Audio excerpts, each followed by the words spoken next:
Stress. We all have it. Stress is a part of everyone's daily life in some shape or form. Stress can be grouped into two major categories, physical and psychological. First is physical. A car is coming straight at you. Your community is threatened from raging wildfires. You feel crowded and hot on the bus going to work. Or you experience pain from an illness or injury. The second major kind of stress is psychological. Now that's either real or imagined. When we know we don't have the money to pay for our kids' college education, that is a very real concern. When we work long hours under poor working conditions, it's really, truly stressful. Moving, divorce, taking care of a sick loved one are all legitimately real stressful experiences. On the other hand, fear of taking a one-story escalator at the mall for no apparent reason would be considered an imagined threat. At different times in our lives, we experience different types of stress. For example, adolescence and menopause can both be challenging times for people.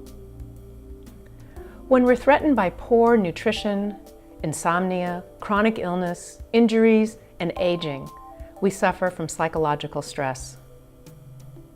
The most important thing to remember about stress is that it's how we respond to it. That's the key.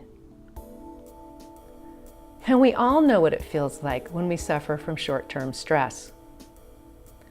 We experience headache, fatigue, muscle tension, upset stomach, difficulty sleeping, and irritability. Long-term stress feels so much worse. People under this kind of stress experience depression, high blood pressure, abnormal heartbeats, heart disease, heartburn, ulcers, weight gain or loss, worsening of asthma and arthritis, as well as annoying acne, eczema, and psoriasis. The classic responses to stress are fight, flight, or freeze. For example, if a car is barreling down at you, either you get out of the way or you get hit. The action that you take is dependent upon the threat you perceive. How close is the car? If the threat is more health-related, like a chronic illness, we have the option of fighting it with behavior changes and intentional thinking, or not doing anything and the chronic disease simply getting worse. If we have some level of confidence that we can do something, that we can fight it, we're in better shape to deal with it. Our thoughts do matter. This session is all about how we can fight the stress that ails us. Topics include health benefits of a positive mental outlook, cardiovascular disease and depression, food and our mood, drugs and therapy, goal setting and intentional thinking, altruism, which is helping others, quick tips for positive progress, self-talk, and that failure is not the end of the world. This session lasts about an hour. I'll pop back into additional times to recap important points. I'm sure that you have reviewed the questions for reflection and discussion first before we begin. Now get that notebook out and let's dive into a common and challenging subject for us all. First, let's talk about some parameters regarding this topic of reducing stress and maintaining a positive mental outlook. We'll touch upon depression, anxiety, post-traumatic stress, and ordinary everyday stress, something many of us experience at some point in our life. During this presentation, I'm focusing on everyday mental emotional distress, not the kind where we're institutionalized for months and completely unable to function in society. It's a matter of degree, really, but depression and anxiety are very common, and most of us experience daily stress as well. Post-traumatic stress is a bit different, so we'll address it separately. Life is complicated. Many of us live with major, important, legitimate, challenging concerns. There are things we can do about it, though, and that's why I want to share this information with you. The goal is to do the best we can and to simply focus on progress and not perfection. Professor Martin Seligman, who is the founder of positive psychology, uses the term flourish, which I love because it's all about being strong, thriving, and blooming. Other additional aspects includes the feeling of optimism, resilience, vitality, self-determination, and positive self-esteem. All good stuff. This session is about more than just minimizing suffering and pain. This is about flourishing with a healthy lifestyle, including a few strategies we can use to bolster our well-being, which is a major component of a healthy life. Let's start out with the end in mind. What is well-being? What do we mean? And what exactly are we working toward anyway? While everyone has a different idea of what constitutes a good life, there is a framework Professor Seligman uses at University of Pennsylvania that we can use to think about it. Let's start with this framework called PERMA. P is for positive emotion. It's that feeling of goodness, comfort, joy, and pleasure. Not necessarily just the happy, chipper, cheerful kind, but more generally to include all positive emotions. E is for engagement, which refers to how connected we are with what we do, how we spend our time. Are we ever lost in a hobby like painting, playing cards, or making digital videos so much that time flies and we're totally absorbed? Do we love our work and spend hours totally in the flow of our employment and profession? Engagement refers to being really immersed, focused, and pleased with that time well spent. R is for relationships. We're social beings. We need other people, and other people need us.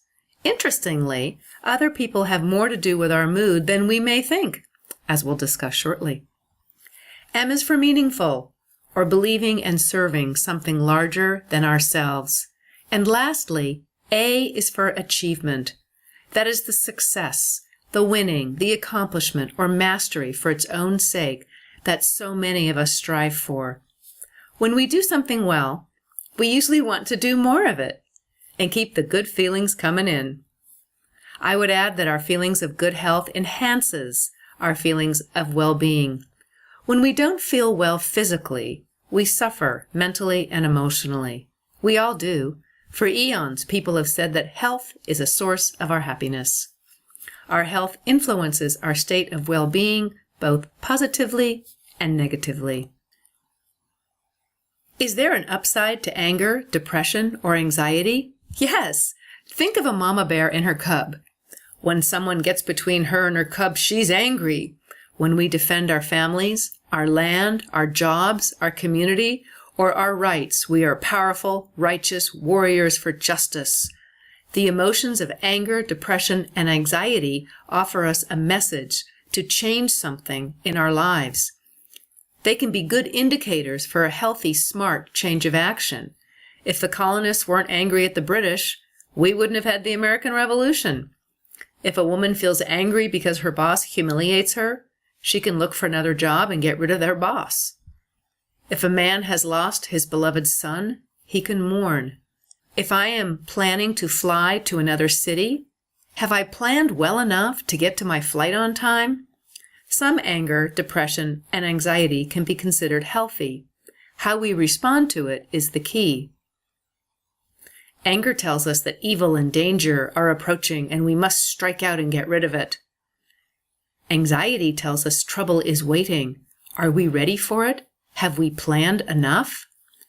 Depression tells us we've lost something and we must mourn. Bad weather on the inside is often a normal part of life.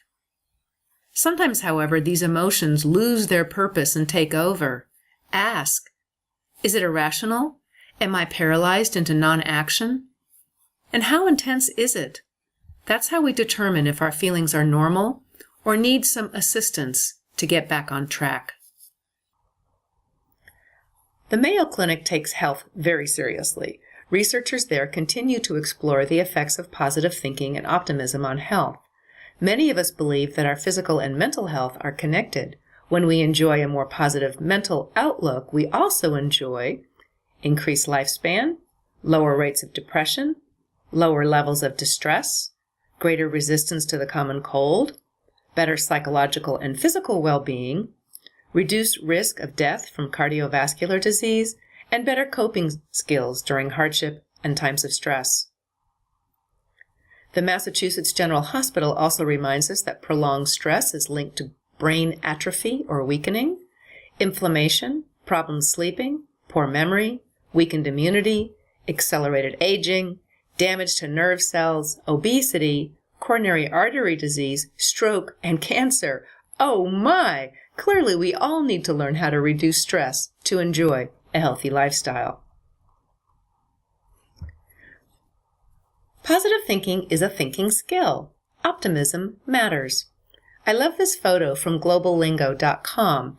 The site defines typically untranslatable words into English. Ikigai is a wonderful word because it blends optimism with altruism, thus adding meaning to our lives. The caption reads, Ikigai gives us a reason to get up in the morning, a reason to live. When we are engaged with what we do, are fully on, that enables us to feel pleased with our efforts, which builds our sense of positivity. In several studies in Japan, people with high rates of Ikigai have much lower rates of mortality from cardiovascular and heart diseases. Positive thinking is not mindless positive thinking. It's not Pollyanna-ish at all. It is the concept that we use our minds to help us navigate a complicated world. We use our mind to assist us to plan, organize, and respond to thoughts instead of being paralyzed or drowning in negativity. Positive thinking is a learned skill. Why does it matter so much? Well, optimists take charge and often have healthier lifestyles. They believe their actions matter, that they are not helpless, and will continue to try. These are learned attributes that require intentional strategies, as we continue to discuss in this session. In one study, 8 years after the first heart attack, half the men died of a second heart attack. The difference was their level of pessimism versus optimism. In a study of 1,300 veterans, greater optimism protected men, while less optimism weakened men at risk for cardiovascular disease. Lastly, researchers followed 97,000 women for 8 years. The top 25% of optimists had 30% fewer heart disease deaths than the bottom 25% of pessimists. Let's speak specifically about cardiovascular disease and depression. Physicians are now asking that depression be added to the official list of risk factors, along with obesity, diabetes, and hypertension. Because new research indicates that yes, indeed, heart disease is both the cause and result of depression. Both can lead to feelings of fatigue, physical inactivity, and poor medication compliance. Physically, both conditions include elevated levels of inflammation, increased blood clotting, higher levels of stress hormones, changes in insulin, higher blood pressure, higher cholesterol, sleep problems, negative changes to artery walls, and impairment of the autonomic nervous system. Goodness. Continuing our conversation about cardiovascular disease and depression, this painting by Vincent van Gogh shows us how depression feels. When we've just been diagnosed with a heart condition, have had a heart attack or stroke, it's legitimately terrifying. Depression adds fuel to the heart disease fire. Behaviorally, both conditions are often manifested by poor diet, smoking, substance abuse, social isolation, physical inactivity, and overall poor management of personal health. Remember, as a person attempting a positive change, to always reach out to friends and family, online and in person, and get help to overcome the negative effects of any serious and scary diagnosis. Let loved ones know that you're going through a hard time. This is a paradox, however, because often when we feel terrible, we don't want to reach out. Depression, anxiety, and any chronic disease require professional help. Lifestyle changes go a long way for most conditions. Eat a healthy, whole food, plant-based diet, exercise, stay socially involved, reduce stress, and sleep an appropriate amount of time.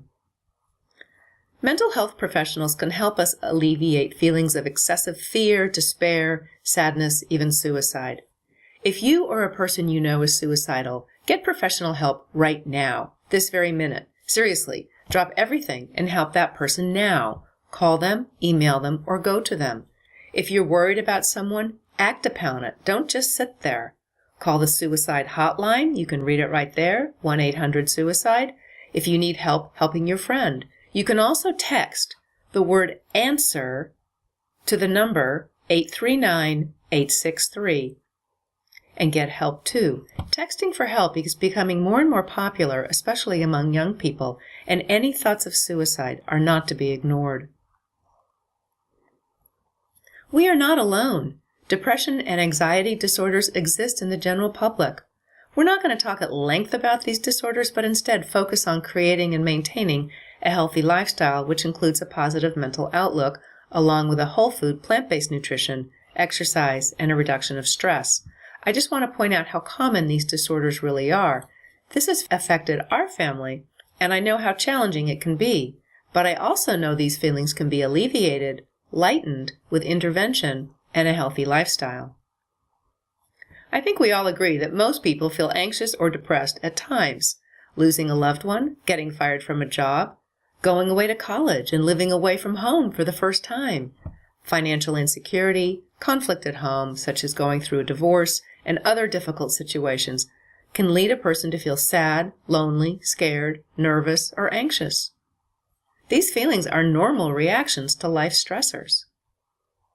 But some people experience these feelings of sadness and loss of interest daily, making it difficult to carry on with normal everyday functioning.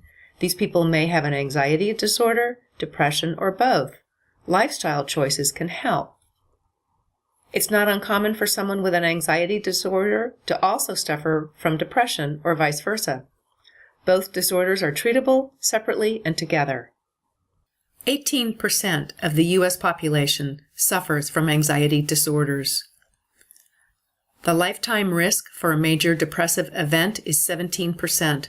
That means out of 100 people, 17 of us have a chance of being really majorly depressed at least once in our life. The Center for Disease Control writes that 1 out of 10 people shows signs for mild to moderate depression. Let's briefly talk about post-traumatic stress disorder and personal growth, and then we'll talk about what works to relieve all these distressing feelings. Whether due to a natural disaster like a flood, fire, war, chronic abuse, or a terrible accident, PTSD is a very real phenomenon for many people. The characteristics of PTSD include a traumatic event. The event is reimagined, dreamed, or re-experienced over and over again. Anxiety and phobia around things that remind us of the event, feeling numb, and possibly survivor guilt. Depression, anxiety, and substance abuse often result. However, there is the opportunity for growth after the trauma. It takes a strong person to ask for help, and asking for help is not a sign of weakness. Many people aren't aware of the potential for growth after terrible trauma, so may not understand that what they're feeling are normal signs of grief, loss, and despair. Having knowledge that there is potential for resilience and a chance to even eventually blossom is hopeful. We can be broken, and we can rebuild ourselves into a new person. The 5 steps Professor Seligman recommends are to first understand the response to trauma. As just mentioned, trauma is horrible, no matter what it is, and we have all responses to it that include grief and upheaval. This is a normal part of life. It may not be PTSD at all, but normal psychic pain. Loss, grief, and pain are, unfortunately, a part of life that we all go through. We are not defective creatures for feeling bad when our life warrants it. If the trauma is causing PTSD, then we can deal with that. It is treatable. It's important to reduce the feelings of anxiety. There are many tools and techniques to reduce anxiety. We can train our minds to disrupt intrusive thoughts, images, and feelings. It's important to talk. Constructive self-disclosure means talking about it, getting it out. When we bottle up our terror, it gets worse. We have to tell our story or create a trauma narrative. In other words, Create the story where the traumatic event is a fork in the road. The paradox is that we can experience grief and gain, vulnerability and strength. We can improve our relationships, have deeper connections, and more meaning to our lives, despite or perhaps because of the trauma. Developing a new identity is the last step as we integrate this traumatic event into our new way of being. What I appreciate about Professor Seligman is that he always thinks about how can we deal with the cards that we've been dealt and how can we positively improve ourselves. So what works? Depression and anxiety are very common. Professor Seligman has researched all the therapies available to us and has found that while there are many therapies available, some don't work, some work better than others, and some have limited effectiveness. For normal, everyday depression, medications for depression don't cure us. They cover up symptoms and only offer temporary relief. Medication works only 65% of the time, while placebos are effective 45 to 55% of the time. Cognitive therapy works 65% of the time, the same as medication. Cognitive therapy teaches us how to rethink events and dispute our negative thoughts. Cognitive behavior therapy is a short-term, goal-oriented therapy used to teach individuals how to change their thoughts and thus change their behaviors to be more positive. Thoughts, beliefs, and attitudes affect our feelings and behaviors. Cognitive therapy teaches us specific coping skills. While noted by researchers to be very effective for both depression and panic, it's also very effective for a number of other behaviors and illnesses. In fact, apps are now being developed to help treat insomniacs. The big takeaway about cognitive behavior therapy is that our responses to the events that happen to us, the meaning we put upon these events, are the cause of our distress. Traditional talk therapy by itself is even less effective to cure depression. Traditional talk therapy literally means that you talk about your issues, problems, dilemmas, and traumas with your therapies. It tries to get at why you feel or behave the way you do. It means going over past events in detail. It may not focus on learning new ways to deal with issues and problems like cognitive behavior therapy, which doesn't get into the why of it all. Many therapists use both approaches. Now let's shift to everyday anxiety. Tranquilizers work quickly, yet lose their effect over time. They're habit-forming and cause fuzzy thinking. In fact, car accidents are known side effects of being on tranquilizers. Progressive relaxation is a technique where we intentionally relax each muscle group in the body one by one for 10 to 20 minutes twice a day. Another technique is meditation, which can block intrusive thoughts and is the most long-lasting, most effective treatment for anxiety. Meditation involves setting aside time each day. Start with 5 minutes and build up to about 20 minutes per session to reach physical relaxation, mental tranquility, and focused attention. It's easy to learn and costs nothing. It just takes the time to do it. The health effects are enormous. There's improvement to brain function, actual physical changes to the brain in the parts associated with memory, stress, empathy, and sense of self, as well as positive mood changes and improved cardiovascular health. There's a number of apps available for free or purchase to assist with meditation. Many books available too. Many corporations are now very interested in increasing worker productivity by having employees meditate. Unrelenting anxiety is often a sign of panic disorder, phobias, or obsessions, which need to be dealt with by a licensed mental health professional. Professor Seligman's research tells us that panic can be very successfully treated with cognitive therapy, which has better results than medication. Likewise, phobias are remarkably averted, we could say cured, with aversion therapy, which again has better results than medication. And lastly, obsessive-compulsive disorder, OCD, is complex but can be treated with some success with both behavioral therapy and medication. Finally, Acupuncture is getting more attention from researchers, and they are studying the so far so great results of using acupuncture to relieve depression and anxiety. Apparently, acupuncture appears to prevent the stress-induced release of hormones. What about herbs? Good question. St. John's wort supplement is a very popular herb, yet may not be safe. St. John's wort is one of the most popular herbal remedies on the market for mild, moderate depression. Americans spend $55 million per year on it. However, researchers in Australia have found that side effects include anxiety, panic attacks, dizziness, nausea, and spikes in blood pressure. St. John's wort also negatively interacts with pharmaceutical prescription, antidepressants, and oral contraceptives, meaning neither work very well when taken together. And as we've discussed, supplements are not regulated, so the industry is not required to warn consumers about health risk, plus packages may not even contain the ingredients listed on the label. Yoga helps reduce depression and anxiety.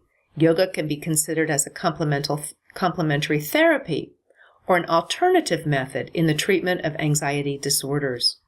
Further well-conducted research is necessary, yet many people report excellent emotional health results practicing yoga.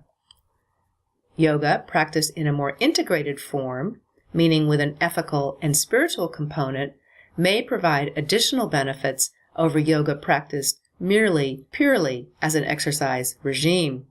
Just for fun, guess how old the world's oldest yoga teacher is? Yes, that's Tao Porchon Lynch, pictured here. She's 96 years old.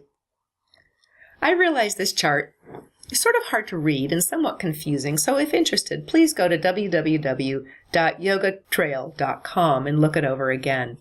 Start in the center and work out to the edges of the circle by answering questions yes or no. There are 20 types of yoga listed here. If you follow the yes answers, you'll fan out to the type of yoga that might work better for you. Better to try something that has the potential to work than not. For example, if I'm injured, I'll want a different type of yoga than if I am young, fit, and want to fly in aerial yoga. If in doubt, start with Hatha yoga or gentle yoga.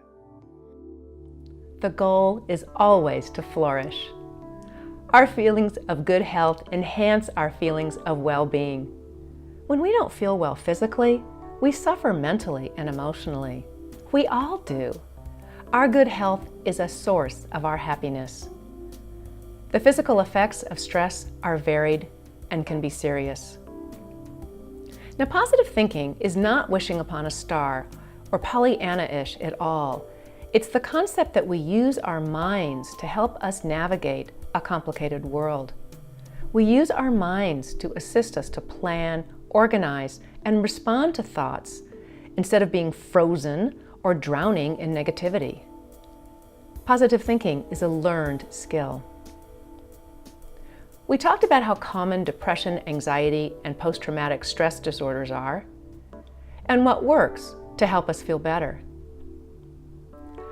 The least expensive, least invasive, most effective, and long-lasting therapies include cognitive behavior therapy, deep relaxation, meditation, and yoga.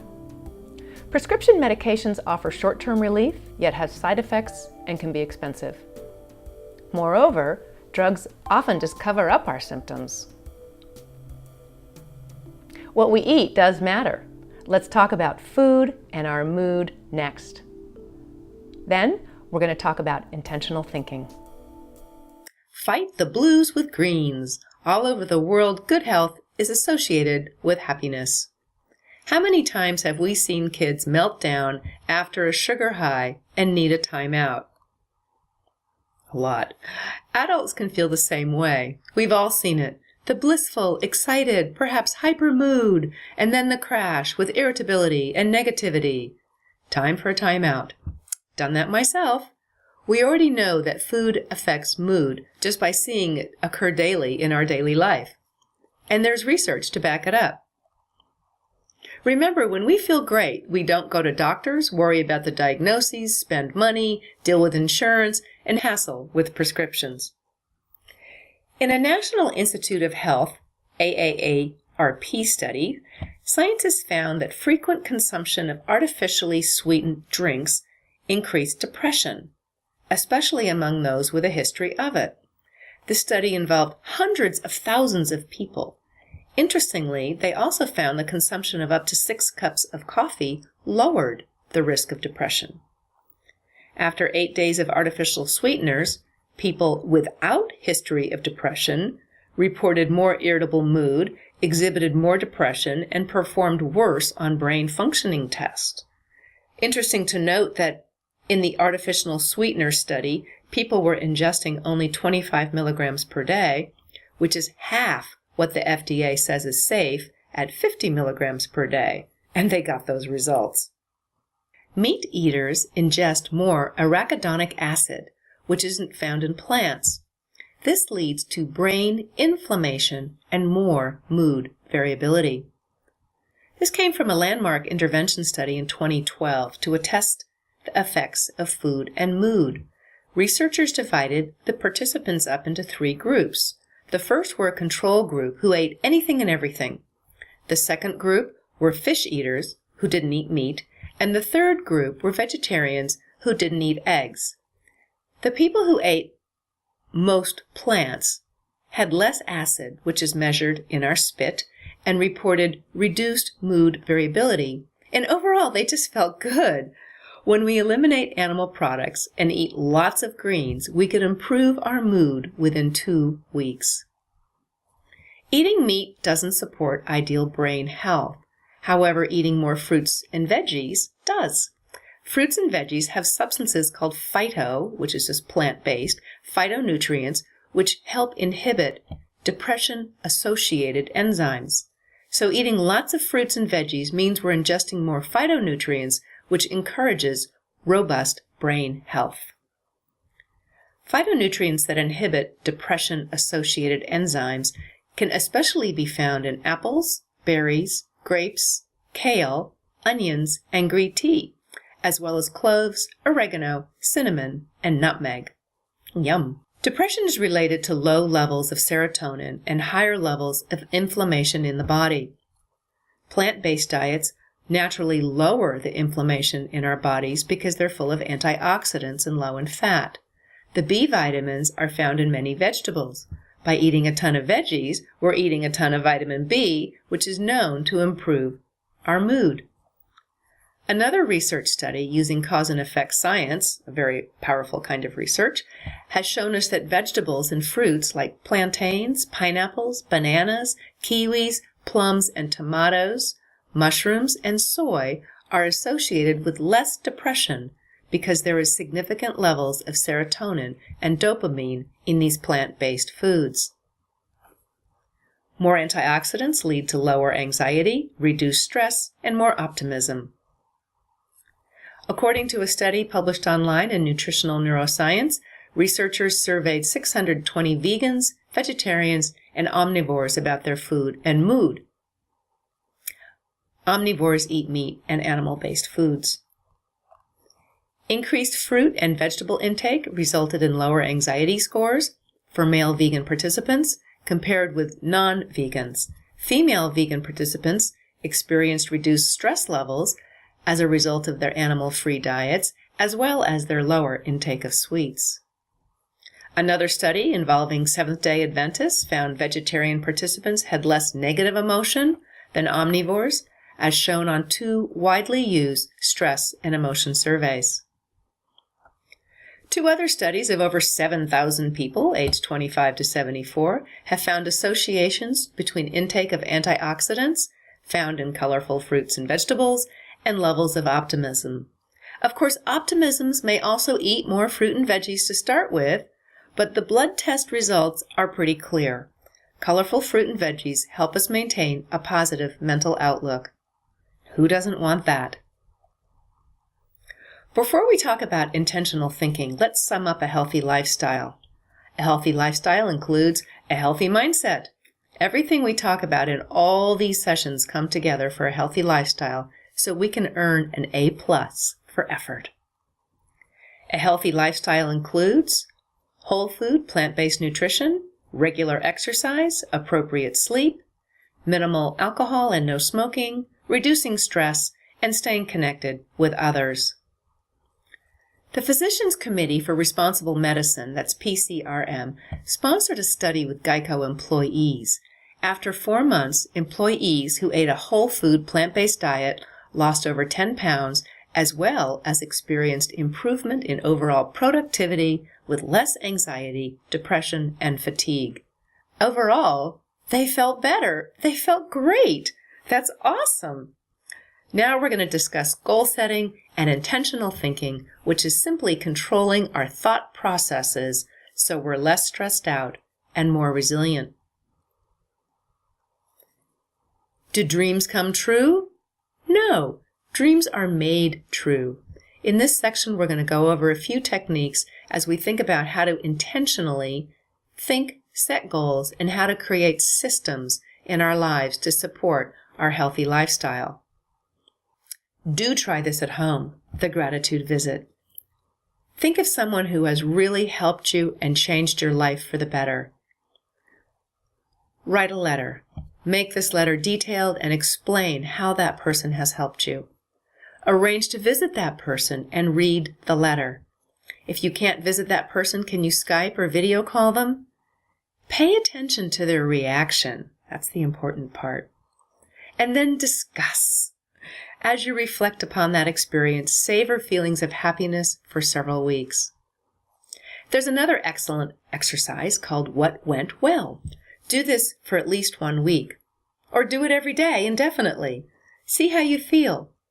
Focusing on our strengths and the good things in our lives is a powerful technique because we all tend to focus on the not so great aspects of our life. I tend to perseverate on what I messed up, how I bickered, or made a fool of myself. I tend to forget the many, many nice interactions, the things that went well every day. Every day, think of 3 things that went well. Make a note of each thing and add why. I keep a notebook on the counter and fill it in every day. I swear it works. Here's 3 examples. I saw my new next-door neighbors while walking the dogs. They really liked the dogs, and I felt happy we lived here. I did well enough in my do-it-yourself craft workshop, and I didn't embarrass myself by making a mess or doing a lousy job. And my boss said something complimentary to me in front of everyone, and I felt like I belonged on the team. Keeping track takes 3 minutes a day and is well worth it. I dare you to try it. We can support our brain power to support positive willpower. You know, our willpower varies. Sometimes it's very strong and we feel like a superhero. Other times, we've lost the plot and do something an hour ago we would have refused. Brain researchers tell us that our willpower can shift hour by hour dependent upon our mental stress, which uses up the glucose in our brains. You know that feeling when we get fatigued or stressed, we often want to eat something sugary to perk ourselves up, or flop on the couch and watch a movie. That's our brain chemistry talking over our willpower. Dr. Doug Lisle, who wrote The Pleasure Trap, suggests 4 things to support our brain health and stronger willpower. Keep a tidy work and home environment so that you're not stressed about what you should be doing, like my vacuuming up after our 2 big furry sled dogs. When the house starts to look like a wolf den, I get stressed. It distracts me, and I feel stressed out. I waste more time stressing about it than the 10 minutes I would spend vacuuming. Eat a healthy snack and drink some water. Have healthy snacks ready for those brain lag moments, so grab a banana instead of a cookie, or veggies and hummus instead of nacho chips. A microwaved bean burrito is way better than a candy bar. Daily exercise. If you can't go to the gym or work out, jump rope, dance madly, or run up and down the stairs, daily exercise enables our brain to release the glucose more gradually, so we're more resilient under stress. Do get up every 30 to 60 minutes and move around too. Dr. Sylvia at Mass General Hospital calls sedentarianism, or inactivity, a disease.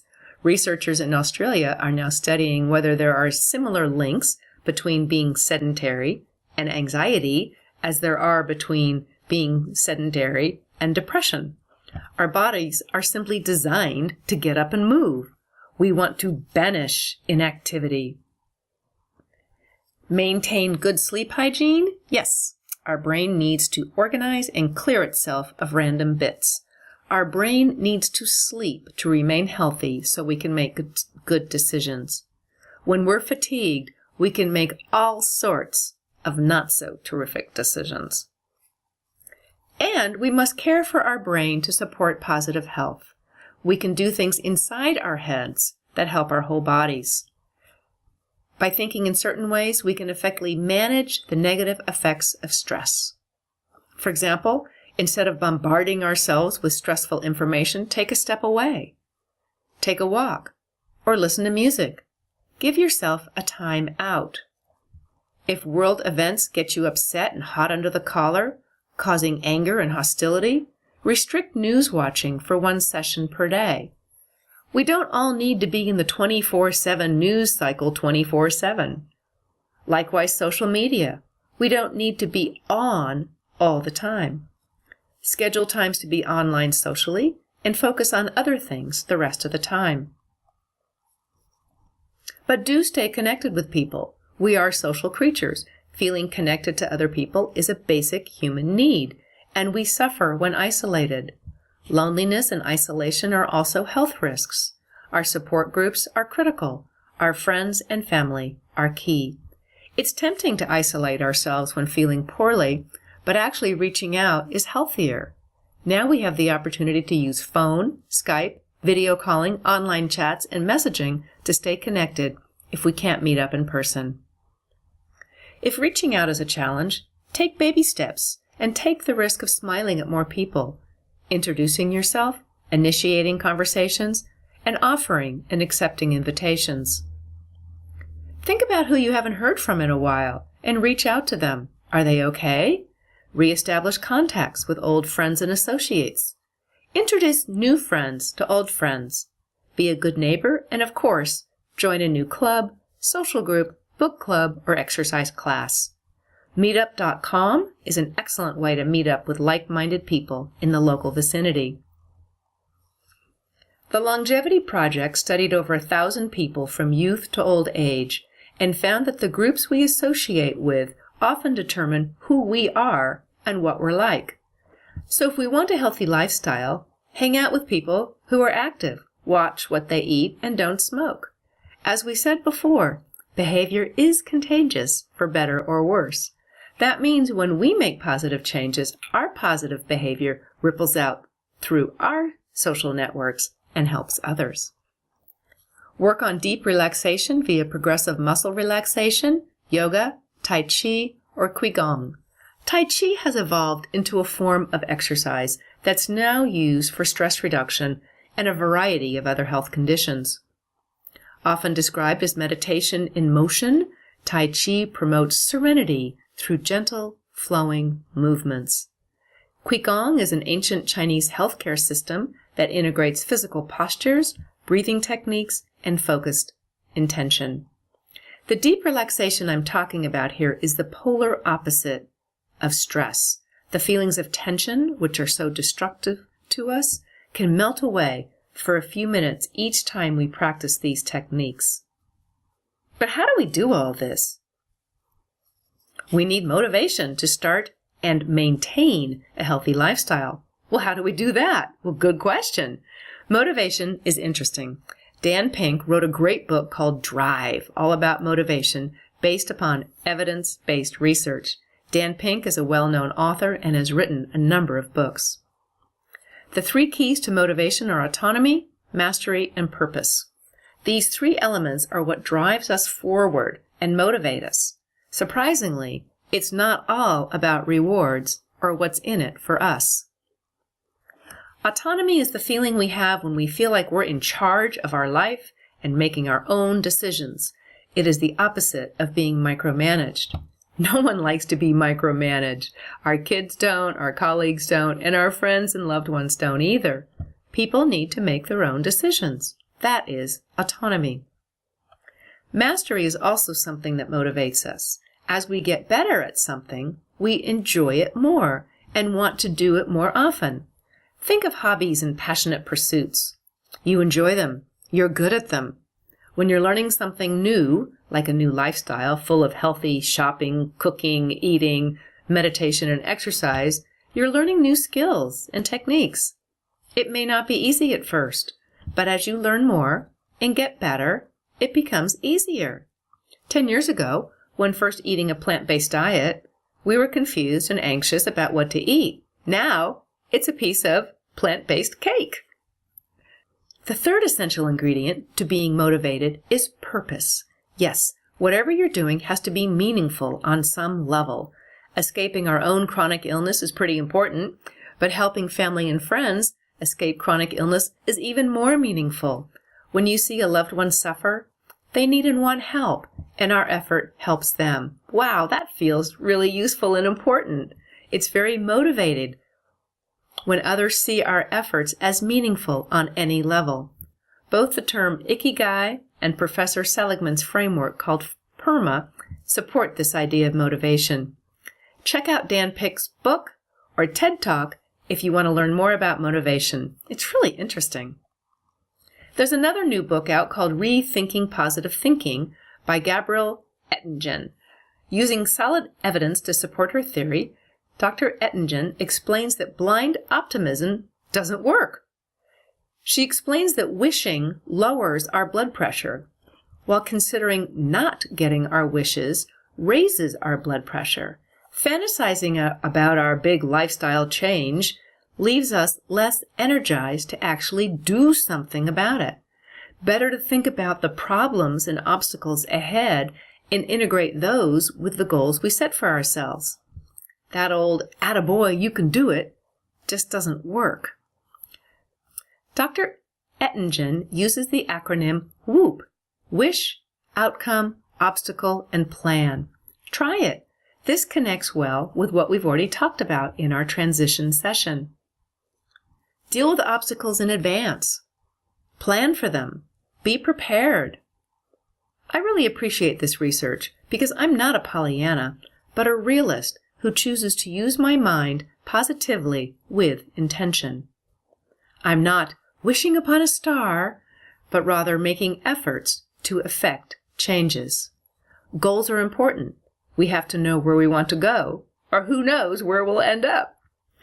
We're going to talk next about setting goals and then self-talk, that incessant little voice in our head. Setting goals and intentional thinking. First, always focus on small wins. Be appreciative of every little bit of positive progress that occurs. One tiny accomplishment or one step forward is just that, a step forward. For example, if you want to meditate every day and begin with great flourish, then it's another 3 days before you meditate again. Well, okay, so what? At least you're doing it. Just keep going. Keep in mind it's a new thing. You're learning. You don't have mastery yet. Be nice to yourself. Now what follows is just one exercise or system for you to try. Okay, first, list all the things that you do well. Make a list of behaviors or actions, habits, systems, routines, whatever, that work to support your health and wellness, your relationships, your works, your hobbies. These are actions you're committed to maintain. So make that list of all the things you do well. Now, make a list of 3 to 5 things that you want to stop doing, bad habits, behaviors, or actions. Then make a list of 3 to 5 things that you want to start doing, new skills, new hobbies, new behaviors, new exercise, or diet routines. Ask who can support you by holding you accountable and checking in with you. Ask a buddy to check in with each item. Now, this can be the same person or different people for different actions. Now, remember, systems support us more than sheer willpower alone. Our willpower varies due to our brain chemistry and how we feel on a nanosecond by nanosecond basis, as Doug Lisle suggested a few slides back. We must care about these goals. If we don't care, all the systems and goals in the world won't matter. We're hardwired to do things over and over and over again that we care about, that has value, not just a reward. Focusing on the reward is actually demotivating. A new book called No Sweat says the exact same thing. With 20 years of research and practice around exercise and motivation, Dr. Michelle Seeger says that the immediate payoff we get in regular life from exercising, like increased energy, better mood, less stress, and opportunity for fun and friends, are motivating because those fun payoffs are more immediate and have more immediate value than the pure health aspects of exercise alone. Read the book No Sweat for her 4-point plan. Here's another technique for an exercise called Break It Down, or how can you enhance yourself? Back at school, if we had an 8th grader who could only read at the 4th grade level, it was overwhelming to think, how could she move up and read at an 8th grade level? Why not ask, what can we do to help her move to a 5th or 6th grade level? For this exercise, rank yourself on a scale of 1 out of 10 in different areas in your life. Diet, exercise, relationships, work, deep relaxation, etc. For example, when you're thinking about making changes to your exercise routine, you might not want to think about going from 1 to 10 in one day. Seriously, I cannot run a marathon tomorrow. Let's say you rate yourself a 4 out of 10 in exercise. Okay, what will it take to get me to a 6? If I'm a 7 out of 10 in nutrition, how do I get to an 8 out of 10? Break it down. How can you add and enhance your rank? Be very intentional. Does that mean parking your car further away and walking every day? Does that mean taking the stairs 80% of the time? Does that mean switching to non-dairy milk? Does that mean listing what went well every day for 1 month? Be sure to write down your specific goals and keep track. As you see your accomplishments grow and positive progress, you'll feel more mastery and very proud of yourself. As time goes by, you can rewrite your goals. As educators, we also practice the art of creating SMART goals for student learning. The acronym SMART can be used in any kind of goal-setting situation. Specific, measurable, achievable, results-focused, and time-bound. For example, I will eat a whole food, plant-based food for every breakfast and every dinner, every day of the week for the next 5 days. That's 10 vegan meals. I'll consume at least 80% vegan snacks.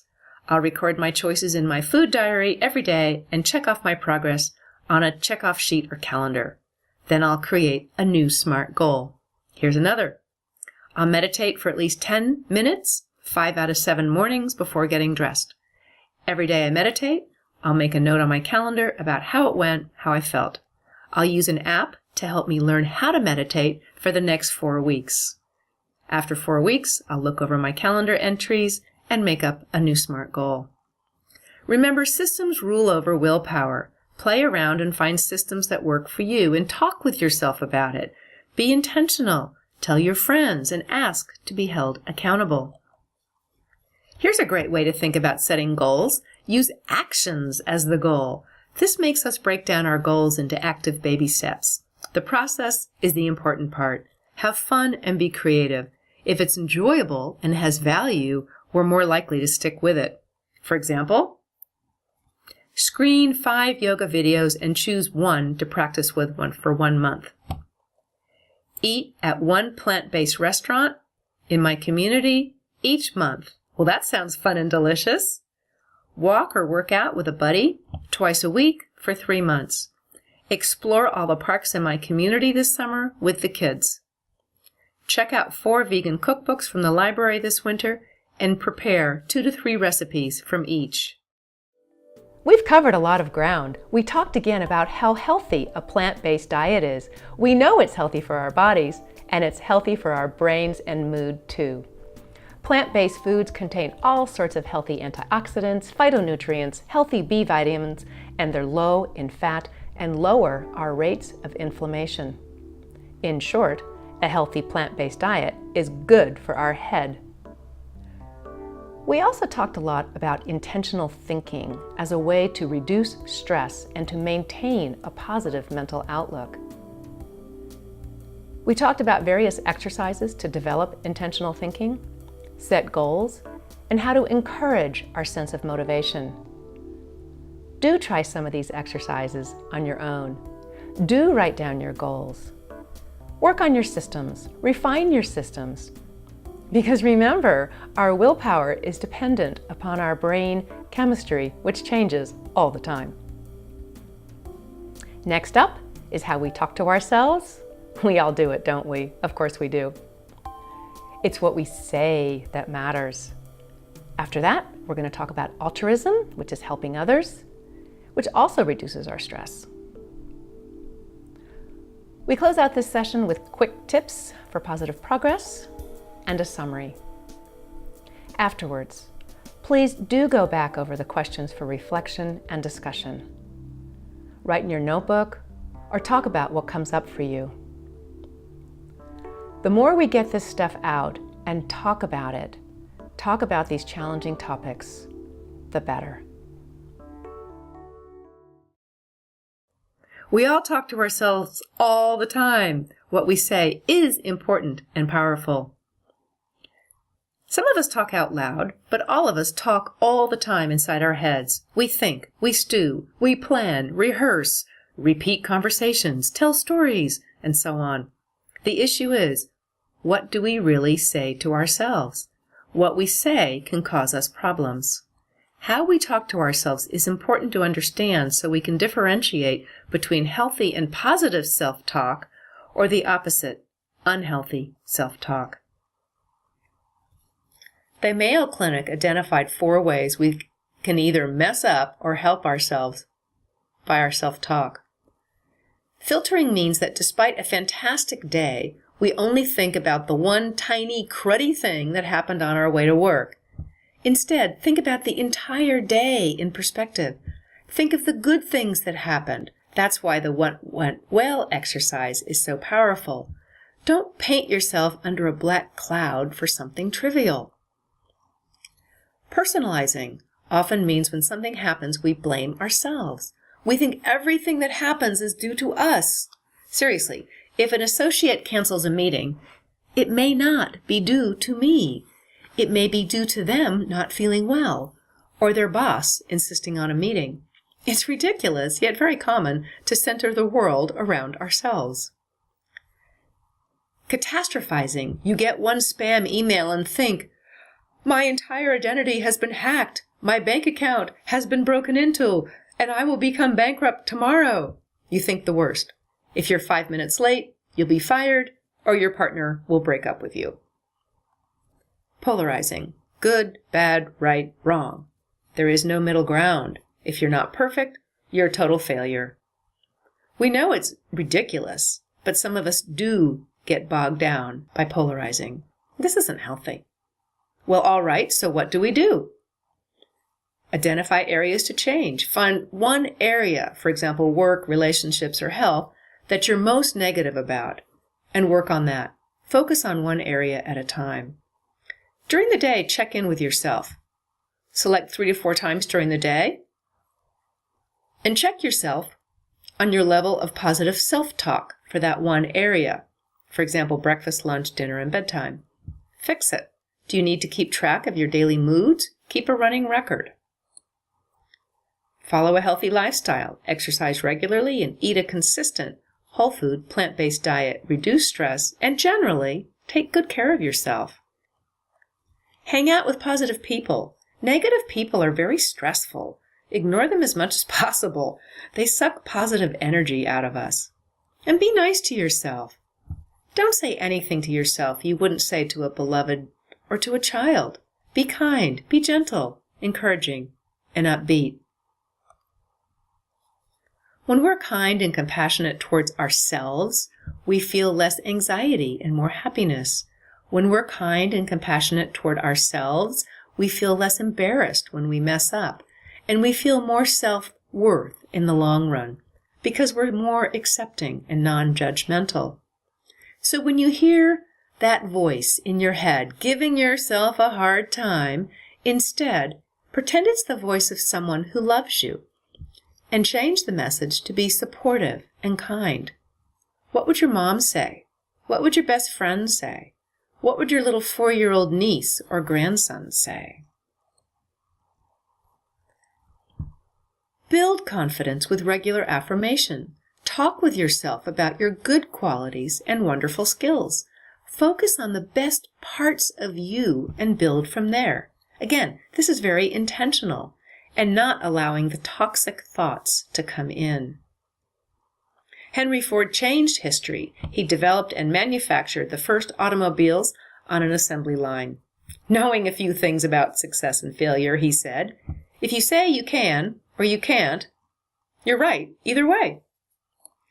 And positive wording does help. Finally, when we write down our goals, and we really do need to do that for them to be effective, please use positive words instead of negative.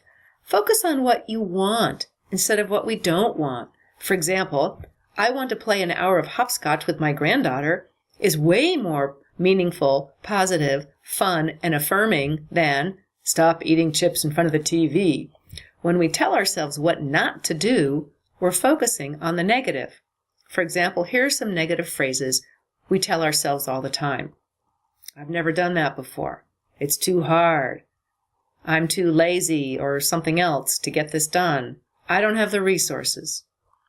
And here are some positive statements to reframe these same thoughts. "I can learn something new." "I will break this down into baby steps." "I can examine my schedule and reschedule some priorities." "I can be creative and look in other areas." Reframing negatives is the key. Now we're going to talk about altruism, quick tips, the power of failure, and we'll conclude this session. Altruism and the power of helping others. Research in 73 different studies indicate a strong association between people who help others and greater levels of health and happiness. Selfless concern for others is called altruism. It's when you help people just because. Altruism distracts us from our problems, encourages positive social interaction, and enhances our morale. Helping others promotes a feeling of positive self-esteem, life satisfaction, a sense of purpose, and well-being. With a generous mindset, we lower our blood pressure, lower risk for dementia, depression, anxiety, and cardiovascular risk. Volunteering takes us out of ourselves and focuses our attention on others. Levels of the feel-good endorphin dopamine increases, and we just feel better. Instead of feeling fear, anxiety, anger, sadness, depression, and hostility, all associated with health problems and especially heart disease, we can enjoy feelings of happiness, compassion, and forgiveness. Here are some easy ways to be altruistic. Do one good deed per day. Help a stranger. Do little things like help someone with their grocery cart, hold the door open, reach or bend down and to retrieve something. Does that person look lost in your city? Help them get where they need to go. Pay for the next person in line's coffee or bridge toll. Open doors for mothers of small children. Leave the best parking or seating for those in need. Demonstrate empathy and communication with others. A touch on the arm or a handshake and solid eye contact can mean a lot to someone in need of kindness and respect. Be grateful for the help you have received and thank whomever has helped you. Volunteer some time at a local food bank, a school, the library, or relief agency. As little as 2 hours per week can provide major benefits. Volunteers have reduced symptoms of depression, better self-reported health, reduced risk for dementia, and lower mortality. It's a win-win. And of course, give financial support if you're able. As the poster proclaims, commit random acts of kindness and senseless acts of beauty. Positive thinking simply means approaching life's many challenges with a thoughtful, active versus passive approach. We all have problems.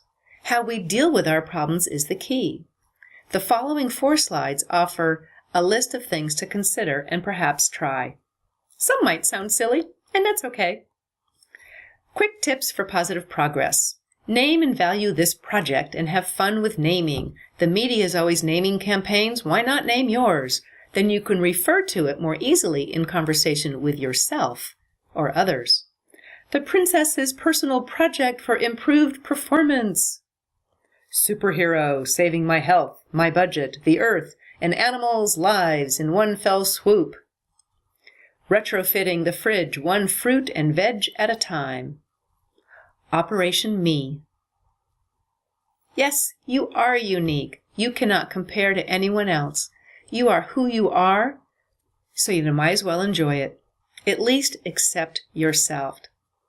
Act with resilience. Think of problems as challenges. Respond with action rather than fear, self-pity, inferiority, or blame. I always think of rubber bands. Stretch, relax. Stretch more, relax, and so on. Talk to yourself in positive terms. Affirmations, self-pep talks. All that is good, and it works. We must control our inner voice to remain positive, but not Pollyanna-ish. Keep it real.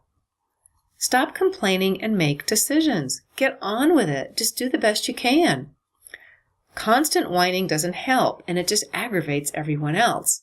Left unattended, problems often just get bigger and more serious. The idea is to be more proactive in life versus reactive. Leaving things to chance means we don't know where we want to go or what we want to do. Decide for yourself. Be in charge. Play with a cat or dog on a regular basis. Therapy dogs have been used in healthcare settings for years. Now universities are using therapy dogs because so many college students feel stress from a variety of issues, including pressure of classwork and financial insecurity. The students go to the counseling center, stroke and pet the dogs, and instantly feel better, more centered and calm. Now, therapy cats is a whole new thing.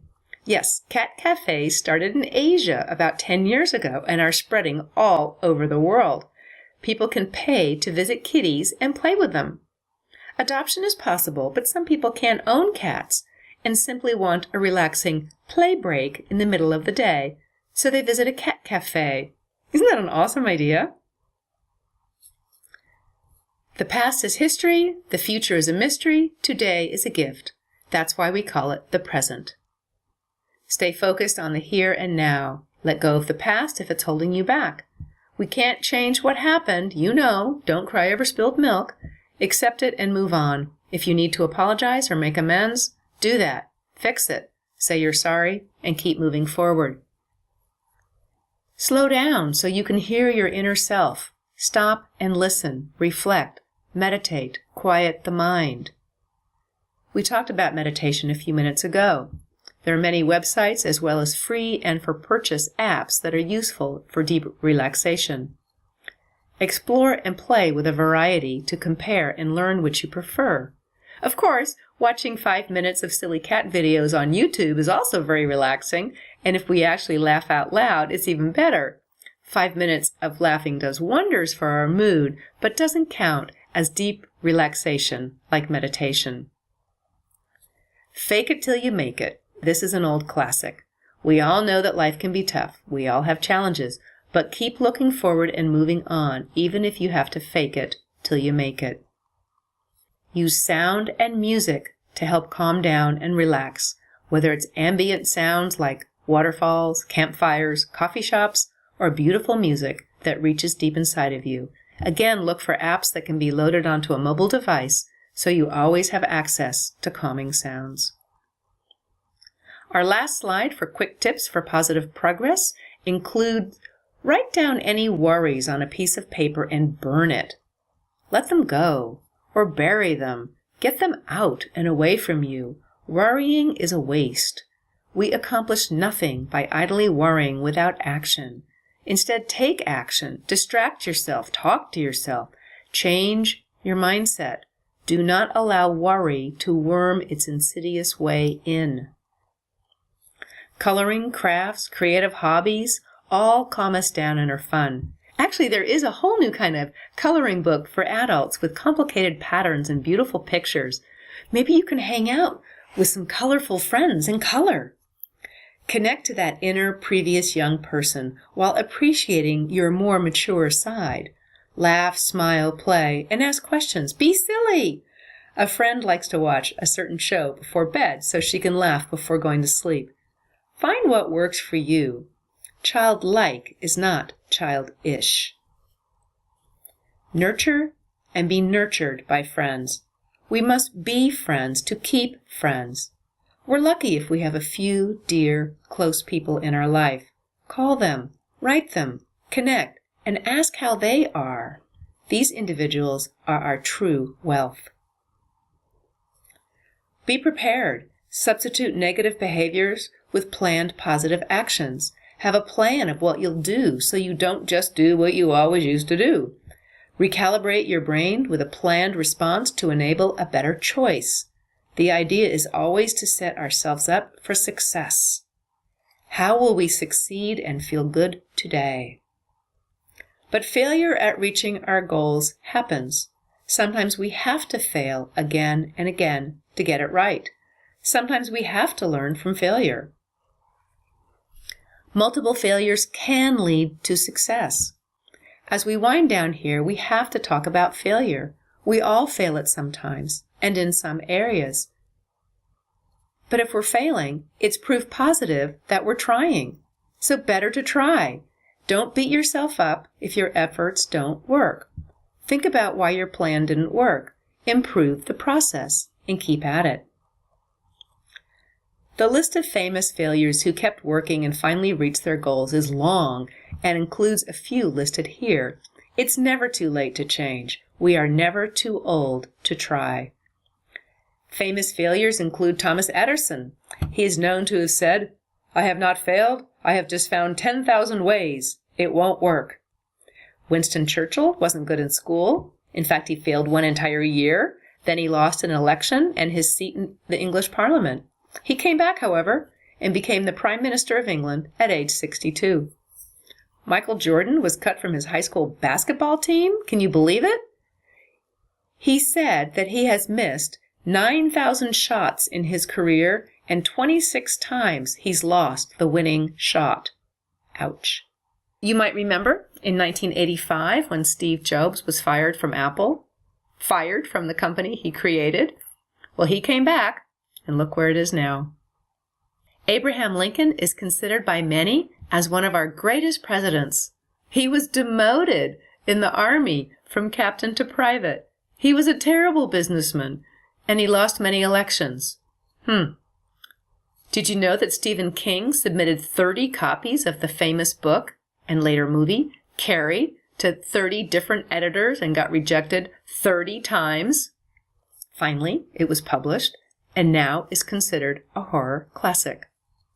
Walt Disney is known for many business failures, and even Elvis Presley was fired from the Grand Ole Opry, while Steven Spielberg was rejected from film school 3 times. So keep on. Failure only means we are alive and trying. In summary, a positive mental outlook is part of a healthy lifestyle. Cardiovascular disease and depression are related. Food influences our mood. We want to set goals and think intentionally. Positive self-talk works. And helping others helps us more than we might think. Finally, number 7, failure is okay. Just keep at it. It is my sincere hope that you and your family find the rainbow beneath any stormy clouds on your horizon. We live in such complicated, challenging times. The problems we face as a world, as a nation, a city, community, and family can seem insurmountable. It can be overwhelming, and that's why I decided to add this session on reducing stress. Stress, depression, and anxiety are all big parts of our lives. We all need to learn how to more positively negotiate our emotional life so we remain healthy and able to resist those we love and care about. Thanks for your time today.